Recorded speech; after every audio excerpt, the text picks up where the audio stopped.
नमस्कार, सोशल संवाद में स्वागत है। मैं शशि भूषण और हम बात कर रहे हैं सीधे तौर पर आप देख रहे हैं कि पिछले 2 दिनों से एक तरीके से जेएनएससी और जो राकेश झा का याचिकाकर्ता हैं, इस मामले में 2 दिनों से कई तरह की बातें हो रही हैं, कई वायरल वीडियोज़ की बात कही जा रही है, कई तरह के इल्ज़ामात लगाए जा रहे हैं कि भई राकेश झा जो है जेएनएससी के साथ मिलकर एक उनके पोपट की तरह या एक असुली गैंग चला रहे थे। तो इस पर हम बातचीत करेंगे। हमारे साथ जो है इस मामले में याचिकाकर्ता की तरफ से वकील और सुप्रीम कोर्ट के सीनियर अधिवक्ता अखिलेश श्रीवास्तव हैं, जो इस मामले को कई सालों से देख रहे हैं। और सीधे तौर पर सर, जो कुछ मीडिया में चल रहा है, कई पोर्टल और कई यूट्यूब चैनल चला रहे हैं, ये जो राकेश झा को लेकर और जो वीडियोज़ बनाए जा रहे हैं या जेएनएससी की भूमिका खासकर कृष्ण कुमार को लेकर, आपकी पहली प्रतिक्रिया क्या है?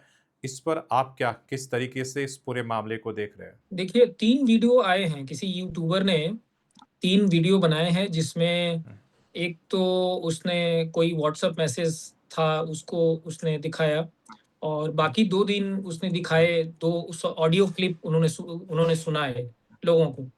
मेरे पास उससे ज़्यादा हुँ, ऑडियो क्लिप्स हैं। मेरे पास जब मैटर हुँ, सुप्रीम कोर्ट गया तो हमारे पास कुछ लोगों ने बहुत सारे ऑडियो क्लिप्स भेजे। तो जो ऑडियो क्लिप्स अभी तक आपने देखा हुँ, है मैंने उससे सॉरी सुना है, उससे ज़्यादा हुँ, ऑडियो क्लिप्स मैंने सुना है। हुँ, देखिए ऑडियो क्लिप्स को सुनने से हुँ, कहीं से भी आपको सुनाई नहीं देगा कि कोई आदमी पैसे माँग रहा है या कोई आदमी पैसे दे रहा है। हुँ, ये बात बिल्कुल हुँ, मतलब हुँ, साफ़ है कि ये पैसे वाली बात कोई हुँ, माँग रहा है, कोई दे रहा है, ये बात बिल्कुल गायब है। ये उस पूरे वीडियो में नहीं है। लेकिन हुँ, वो सामान्य वीडियो नहीं है, हुँ, सामान्य ऑडियो नहीं है।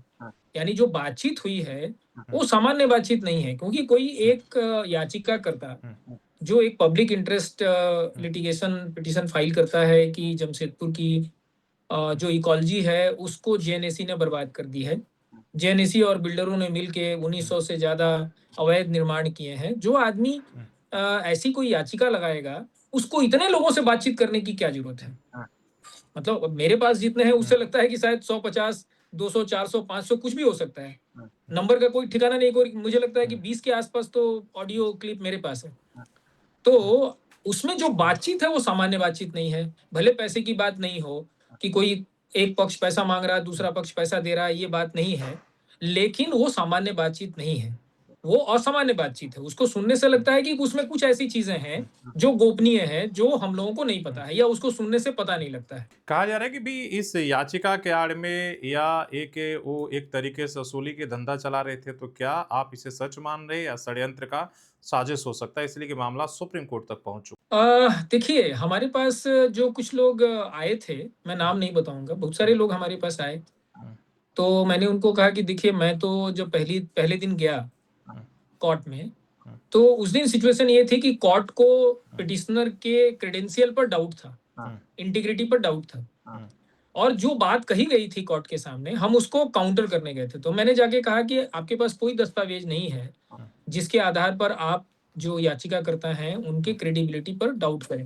हुँ, तो ये जो बात कही गई है, ओरली कही गई है, इसका कोई दस्तावेजी प्रूफ नहीं है, प्रमाण नहीं है। हुँ, इसलिए ये जो आपने सम्मन किया है अक्यूज़्ड इसको याचिकाकर्ता को, उसकी ज़रूरत नहीं थी। हुँ, तो कोर्ट ने ये बात मेरी मान ली और फिर कोर्ट ने मुझसे पूछा कि आप क्या कोर्ट को मदद करेंगे? मदद करने का मतलब होता है उसको अंग्रेजी में हम लोग लीगल टर्म्स में कहते हैं अमाइकस क्यूरे। हुँ, तो मैंने कहा कोर्ट अगर कहेगी, वो भी चीफ जस्टिस का कोर्ट कोर्ट था वो। ऑनरेबल चीफ जस्टिस ने पूछा कि आप करेंगे? तो मैंने कहा बिल्कुल करूँगा, कोर्ट को असिस्ट करूँगा।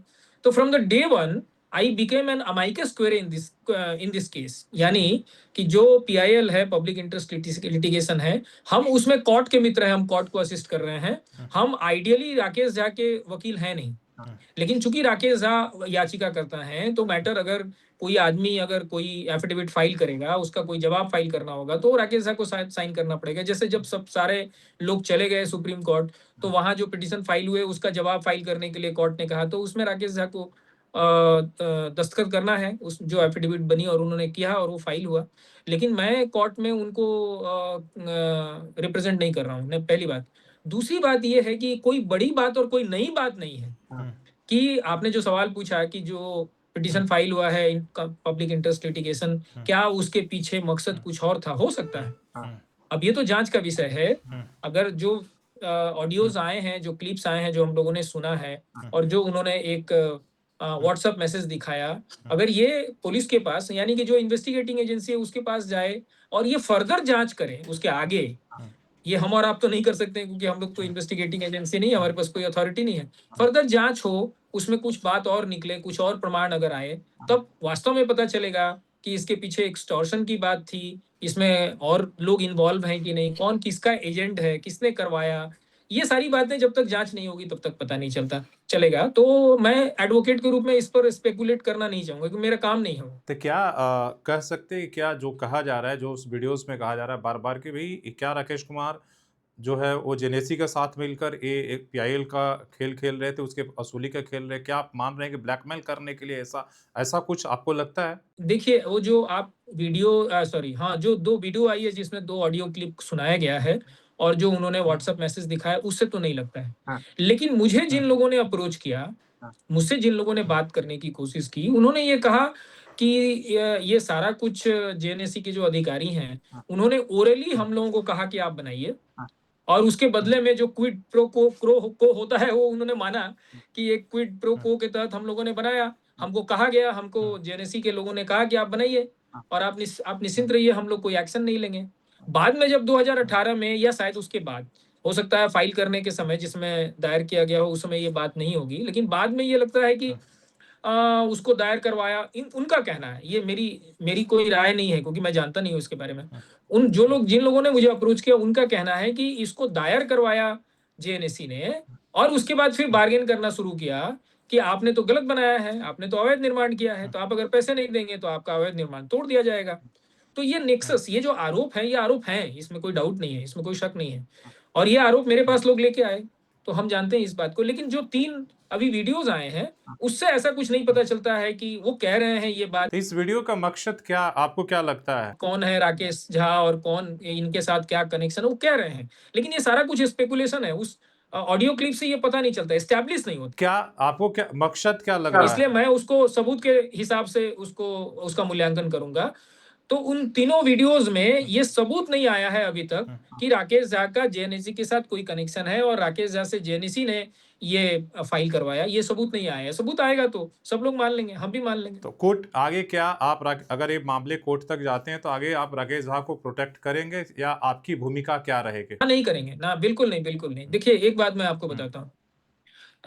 एक तो कि मैं जब प्रैक्टिस में आया तो मैंने तय किया कि मैं मर्डर और रेप के केसेज़ नहीं करूँगा। हुँ, और मैंने ये तय किया कि जो गरीब लोग हैं, यानी कि जो आदिवासी हैं, जो महिला हैं, इनके केसेस फ्री में करूँगा, प्रो बोनो हुँ, करूँगा। हुँ, तो मेरे दिमाग में ये बिल्कुल क्लियर है हुँ, कि मैं, अगर ये बिल्कुल प्रमाणित हो जाए हुँ, कि राकेश झा और जेएनएससी की कोई मिलीभगत है और इसमें एक्सटॉर्शन हुआ है, तो मैं बिल्कुल उनका वकील नहीं बनूँगा, किसी भी हालत में नहीं। हुँ, मैं इस केस में एक पब्लिक इंटरेस्ट में वकील हूँ, और मैं कॉर्ट का फ्रेंड हूँ, जिसको अमाइकस क्यूरे कहते हैं। मैं कॉर्ट की मदद कर रहा हूँ।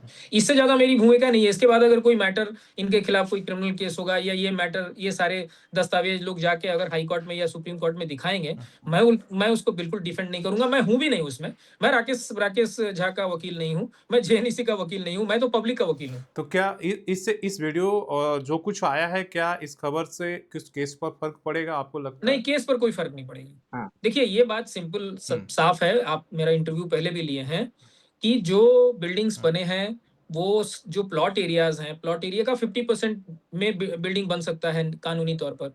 सारे बिल्डिंग्स हुँ, 100% पर बने हैं। और पूरे जमशेदपुर में जो हुँ, प्लॉट एरिया है, मतलब जितने बड़े प्लॉट्स हैं, 300 से लेके, या 150 समझिए, 150 स्क्वायर मीटर से लेके 3000 स्क्वायर मीटर तक के जो प्लॉट हैं, उसमें जो हमारा बायलॉज़ है, वो ये कहता है कि G+3 से ज़्यादा बनेगा नहीं। झारखंड की मैं बात कर रहा हूँ। हुँ, अगर आप नेशनल करिए तो वो तो और भी स्ट्रिक्ट है। तो पूरे जमशेदपुर में जो प्लॉट एरियाज हैं, 150 से लेके 3000 स्क्वायर मीटर हुँ, तक, उस प्लॉट एरिया में सारे हुँ, कंस्ट्रक्शन केवल 50% प्लॉट एरिया का होना चाहिए था, जो 100% है। और उसमें G+3 से ज्यादा कंस्ट्रक्शन नहीं होना चाहिए। जो आप जानते हैं कि नीचे 2 है, ऊपर 7 है। मतलब G+2 बेसमेंट एंड G+7 ऊपर का। तो इतने इतने सारे हुँ, इतने सारे वायलेशंस हैं। एक बिल्डिंग है कोई वहां पे, जो जो गया भी है सुप्रीम कोर्ट, आपका धतकीडी में। हुँ। उसने 1600 स्क्वायर फीट जगह में G+9 बनाया है। तो आप समझिए इतने छोटे से जगह पे उसने G+9 बनाया है। वो अगर कल 6 रिक्टर हुँ, स्केल का अगर भूकंप आएगा, तो वो बिल्डिंग किसी दूसरे बिल्डिंग पर हुँ, गिरेगी। उस बिल्डिंग के लोग तो मारे हुँ, जाएँगे। साथ में हुँ, बगल में जो बिल्डिंग है, जो 2 हुँ, तल्ला, 3 तल्ला जो सही बना हुआ है, उसके भी लोग मारे जाएँगे। हुँ, हुँ, तो ये तो जो हुँ, हुआ है, जो जितने बड़े पैमाने पर वायलेशंस हुए हैं बिल्डिंग बाय लॉज़ के और म्युनिसिपल लॉ के, उससे केस पर कुछ नहीं फ़र्क पड़ेगा। चलिए, धन्यवाद अपनी प्रतिक्रिया देने के लिए सर इस पूरे मामले पर, इसलिए कि 2-3 दिन से जो वो स्थिति बनी है, उस पर आपकी राय ज़रूर महत्वपूर्ण थी। इसलिए कि आप इस मामले को देख रहे हैं और आपने सुप्रीम कोर्ट तक इस मामले को पहुँचाया है, तो इसलिए आपकी प्रतिक्रिया इस पर ज़रूरी थी। इसलिए कहा जा रहा है कि भई ये पूरे पीआईएल एक तरीके से वसूली करने के लिए, लोगों के बीच में डर बैठाने के लिए, जिसमें जेएनएसयू भी शामिल है, जिसमें सीधे-सीधे इस पे नाम लिया जा रहा है, जो डीएमसी हैं उनका। तो इसलिए जो है इस मामले को आप नज़दीकी से देख रहे थे, इसलिए आपका प्रतिक्रिया बहुत ज़रूरी है। धन्यवाद।